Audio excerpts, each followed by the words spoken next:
But hang on. That's not true. I mean, there's some of the stuff that came out about USAID, for example, some of the way that American tax. All right, guys. Well, today we have Sam Seder on the Piers Morgan Uncensored show. He's going against Julian Michaels and Benny Johnson. And we all know what Benny Johnson is. He's a big right winger. And Sam Seder goes on his whole rant and obliterates them both. And let's see what they get into this together. Money was being squandered on ridiculous projects. Oh, wait a second. And it wasn't insignificant sums of money. Wait a second. You can determine that you can have an opinion that it's squandered. I can have an opinion that it's squandered, but it's been appropriated by the Congress.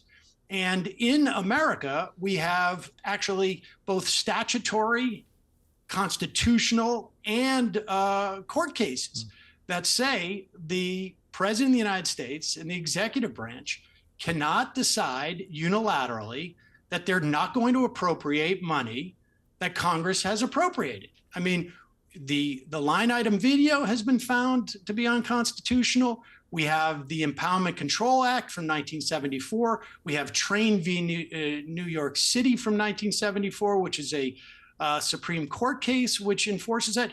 What they're doing is fundamentally illegal. I mean, you may think that some of the spending is not worthy. I may think it's not worthy, but that's just not the way our government works. Okay. Julian, you were shaking your head there. Because it doesn't seem that the government is working. As a layman, when the USAID is exposed in the fashion that it has been, and all of a sudden we have this transparency that we've never had in my lifetime. None of this stuff was hidden at all. None of this stuff was hidden at all. It's just that so you're telling me that the average American knew that we were funding friggin' operas for trans people in who knows where? If the average American was interested in what USAID was supporting, they could have just gone to the website. Do you really believe that? Okay, so just to get some context on what they're talking about, they're talking about the Doge findings that they found in the government, with all the spending and whatnot. And I think Julian is right on this. You know, they found a bunch of crazy things with the whole things that they were studying, transvestite rats. Like, how do you know a rat can be a transvestite? I don't know. And if any of you guys do know, please leave it in the comments, because what the fuck, bro? And how they had like llama farms in Peru, I think it was. Like, what are they doing with these llamas? Like, they training them to be assassins. Like, what's going on?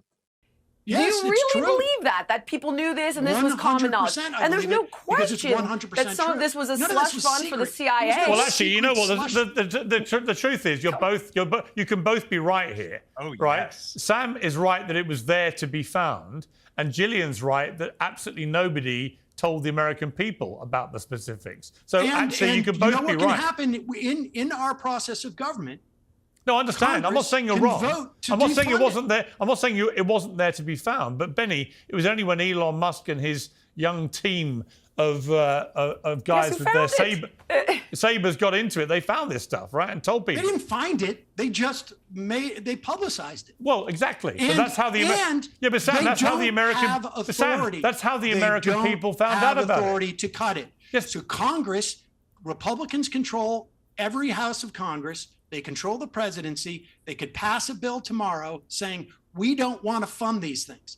But what's happening when they cut USAID is you've got literally 400,000 meals for children who are technically wasting away. It's in Africa. Maybe my guests don't care about that. But the fact is that they're sitting in warehouses in Rhode Island and in Georgia right now, food that is pre-digested practically because these kids are starving, and it's sitting in warehouses. It's going bad, and they have no way to ship it. Okay. Because USAID has been shut down. All right, Benny. I'm sorry. Benny? That's not constitutional or legal. Okay, Benny.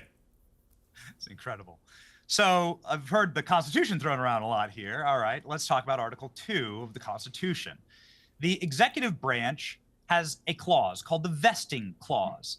The vesting clause makes one single man that is elected by the whole American people the only position in the federal government that has the entire whole of the country elect him is the President of the United States, who is vested with the power to oversee the executive. And that includes congressional spending. That includes the functionaries of the government, including the commander-in-chief. There are appointed judges. There are elected at state and local levels, members of Congress, but only the president is elected by the whole American people. Now, I have a giant map in my studio. I don't know if your production team can pop me. There it is. This is what America decided in 2024 in a landslide, and with the popular vote, the whole of the American people decided to vest a single man, Donald Trump, to hunt down waste, fraud, and abuse. And that's exactly what they're doing. You know, I'm all for Doge, regardless of if anything at the end of the day doesn't get done. At least they open the eyes to us, regular folks, to be able to see what the government is spending our money in. And the fact that Sam Seder is trying to portray this as a bad thing, like they didn't find none of these things, or they were there and they just basically stumbled upon these things. If they knew all this misspending was there, why didn't they get rid of it in the first place? And the fact that he just showed that map on how America really feels, I believe all us Americans want change. Because while maybe there are some type of programs that you might view as just, what I view as just is feeding the American people.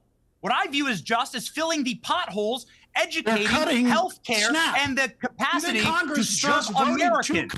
And so what America voted for was America first, and transgender operas in Chile isn't exactly America first. And to say that USAID was simply— You've said a lot of words, but you've said nothing. You haven't addressed the Constitution, the Supreme Court cases, the Impoundment Control Act, none of that. You can say that you don't think it's right to feed starving children in Africa. That's your prerogative. Can we address the feed starving children? Donald Trump, I can't believe you're going with the starving children.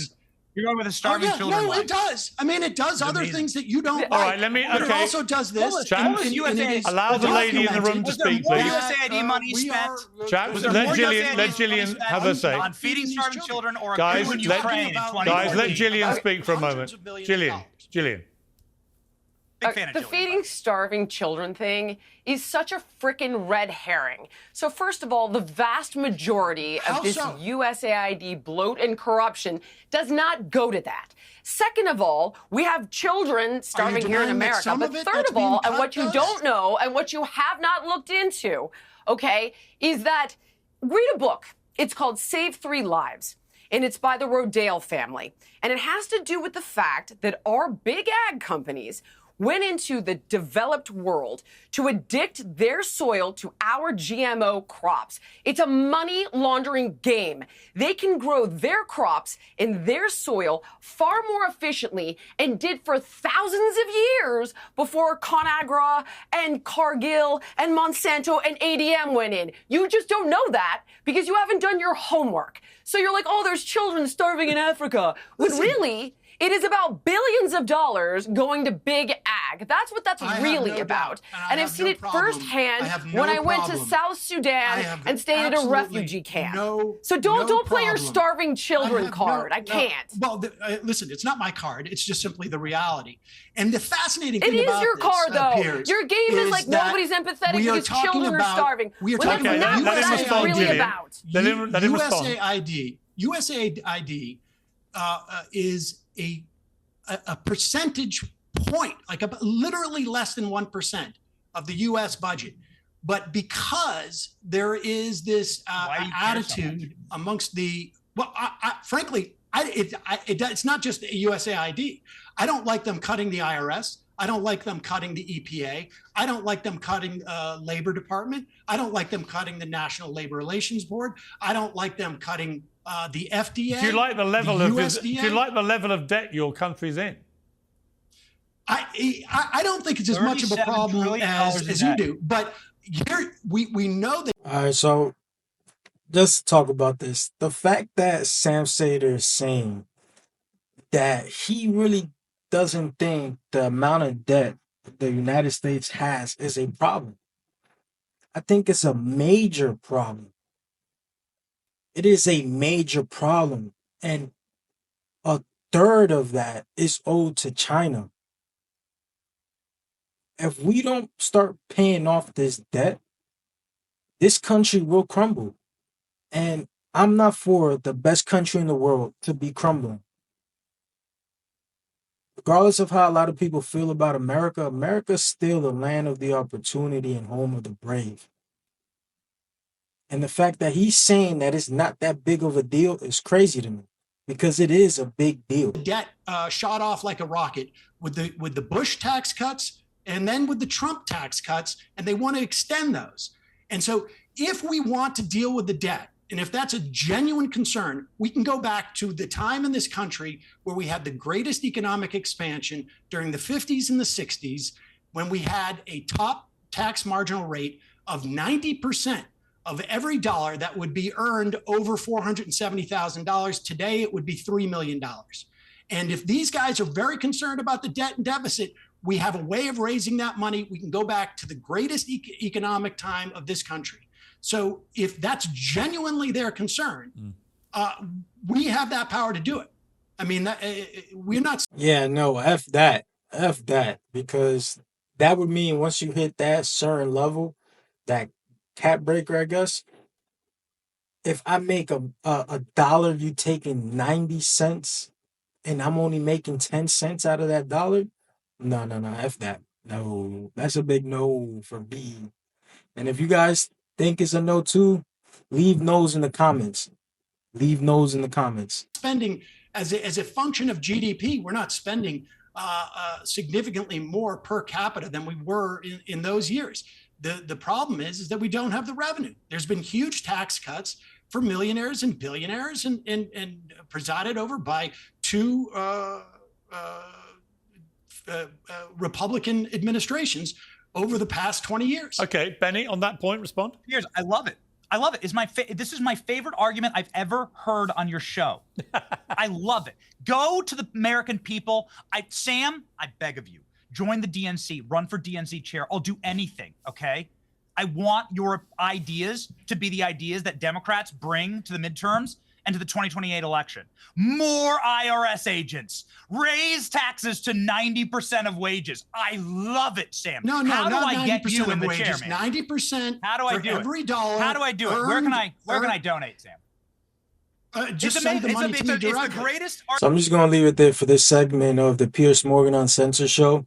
What do you guys think? You think Sam Seder hold his own, or he got obliterated by Benny Johnson and Julian Michaels? I think they both had some compelling arguments, but I'm curious to know what you guys think on this segment. Do you guys think Sam Seder is right, or do you think Benny Johnson is right? Because this segment was mostly between Seder and Benny Johnson on the Piers Morgan Uncensored show. Leave your thoughts in the comments.